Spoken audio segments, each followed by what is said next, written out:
Guys 3 hours Srinagar toll ಅಲ್ಲಿ wait ಮಾಡಿದೆ. ಮತ್ತೆ ನನ್ ಬೈಕ್ ಪ್ರಾಬ್ಲಮ್ ಬಂತು. ಯಾಕಂತ ಗೊತ್ತಿಲ್ಲ, ಹತ್ರ ಹೋಗುವಾಗ ಪ್ರಾಬ್ಲಮ್ಸ್ ಮೇಲೆ ಪ್ರಾಬ್ಲಮ್ಸ್ ಬರ್ತಾನೆ ಇದೆ. ನಮಸ್ತೆ ಡಾರ್ಲಿಂಗ್ಸ್, ನಾನು ನಿಮ್ಮ Naveen Lion. KGF 2 Ladakh solo ride ಅಲ್ಲಿ ಡೇ 9 ಮಾರ್ನಿಂಗ್ ಬೇಗನೆ ಎದ್ದೆ. ಎಷ್ಟು ಬೇಗ ಆಗುತ್ತೋ ಅಷ್ಟು ಬೇಗ ಶ್ರೀನಗರ್ ನೋಡ್ಕೊಂಡು ಕಾರ್ಗಿಲ್ಗೆ ಸೇರ್ಬೇಕಂತ ಇವತ್ತು ಪ್ಲಾನ್. ಆದ್ರೆ ಶ್ರೀನಗರ್ ಅಲ್ಲಿ ಸ್ಟಾಪ್ ಆಗ್ತೀನಿ ಅಂತ ಅನ್ಕೊಂಡೇ ಇಲ್ಲ. ರೈಡ್ ನ ಸ್ಟಾರ್ಟ್ ಮಾಡಿ 5 ಕಿಲೋಮೀಟರ್ಸ್ ಗೆ ಶ್ರೀನಗರ್ ಟೋಲ್ ಹತ್ರ full heavy traffic. Almost 3 hours wait ಮಾಡಿ ಸಿಕ್ಕಾಪಟ್ಟೆ ಟಯರ್ಡ್ ಆಯ್ತು. ಏನ್ ಇಷ್ಟೊಂದು ಜನ ಇದಾರೆ ಅಂತ ನಿಮ್ಗೆ ಫುಲ್ ಕನ್ಫ್ಯೂಷನ್ ಆಗ್ತಾ ಇದೆಲ್ಲ. ಅಮರ್ನಾಥ್ ಯಾತ್ರಾ, ಅದಕ್ಕೆ ಇಷ್ಟೊಂದು ಕ್ರೌಡ್. ಎಷ್ಟು ಟೈಟ್ ಸೆಕ್ಯೂರಿಟಿ ಅಂದ್ರೆ ಒಂದೊಂದು ಕಿಲೋಮೀಟರ್ ಗೆ 5 ಆರ್ಮಿ ಮ್ಯಾನ್ಸ್. ಯಾಕಂದ್ರೆ ಪಕ್ಕದಲ್ಲೇ ಪಾಕಿಸ್ತಾನ್ ಬಾರ್ಡರ್. ಸೊ ಯಾರಿಗೂ ಏನಾಗಬಾರ್ದು, ಸೇಫ್ ಆಗಿ ಹೋಗಿ ಸೇಫ್ ಆಗಿ ಬರ್ಬೇಕಂತ. ಇನ್ನು 12:30 ಗೆ ಟೋಲ್ ನ ಓಪನ್ ಮಾಡಿದ್ರು. ನಾನ್ ಶ್ರೀನಗರ್ ಸೇರಕ್ಕೆ 70 ಕಿಲೋಮೀಟರ್ಸ್ ಇತ್ತು. ಇನ್ನು ರೈಡ್ ನ ಸ್ಟಾರ್ಟ್ ಮಾಡಿದೆ.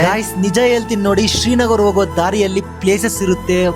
ಎರಡು ಕಣ್ಣು ಸಾಕಾಗಲ್ಲ ಗುರು, ಯಾಕಂದ್ರೆ ಅಷ್ಟೊಂದು ಬ್ಯೂಟಿಫುಲ್ ಆಗಿರುತ್ತೆ. ಗಾಯ್ಸ್, ಯಾರು ಲದಾಖ್ ಗೆ ಹೋಗ್ಬೇಕಂತ ಪ್ಲಾನ್ ಮಾಡ್ತಾ ಇದೀರೋ, ಶ್ರೀನಗರ್ ಅಲ್ಲಿ ಇರೋ ಪ್ಲೇಸಸ್ ಮಾತ್ರ ಮಿಸ್ ಮಾಡಬೇಡಿ. ಇನ್ನೇನ್ ಹತ್ರ 4-5 ಕಿಲೋಮೀಟರ್ಸ್ ಅಲ್ಲಿ ಶ್ರೀನಗರ್. ಬೈಕ್ ಚೈನ್ ಹತ್ರ ಸಿಕ್ಕಾಪಟ್ಟೆ ಸೌಂಡ್ ಬಂತು. ಇನ್ನು ಇಮಿಡಿಯೇಟ್ ಆಗಿ ಗೂಗಲ್ ಅಲ್ಲಿ ನಿಯರ್ ಬೈ KTM ಸರ್ವಿಸ್ ಅಂತ ಸರ್ಚ್ ಮಾಡಿದ್ರೆ ಪಕ್ಕದಲ್ಲೇ ಇತ್ತು. ಇನ್ನು ಬೈಕ್ ನ ರೆಡಿ ಮಾಡಕ್ಕೆ 3.5 ಅವರ್ ಆಯ್ತು. ಶ್ರೀನಗರ್ ನಿಂದ ಕಾರ್ಗಿಲ್ 200 ಕಿಲೋಮೀಟರ್ಸ್ ಇತ್ತು. ಇಲ್ಲೇ 6 o'clock ಆಯ್ತು. ಇನ್ನು ಅಲ್ಲಿ ಎಲ್ಲಿ ಹೋಗೋಕ್ ಆಗುತ್ತೆ ಅಂತ ಇಲ್ಲೇ ಸ್ಟೇ ಮಾಡಿದೆ. ಗಾಯ್ಸ್, ಈ ವಿಡಿಯೋ KGF ನಿಂದ ಯಾರು ನೋಡ್ತಾ ಇದೀರೋ ಒಂದೇ ಒಂದು ಕಮೆಂಟ್ KGF ಅಂತ ಹಾಕಿ.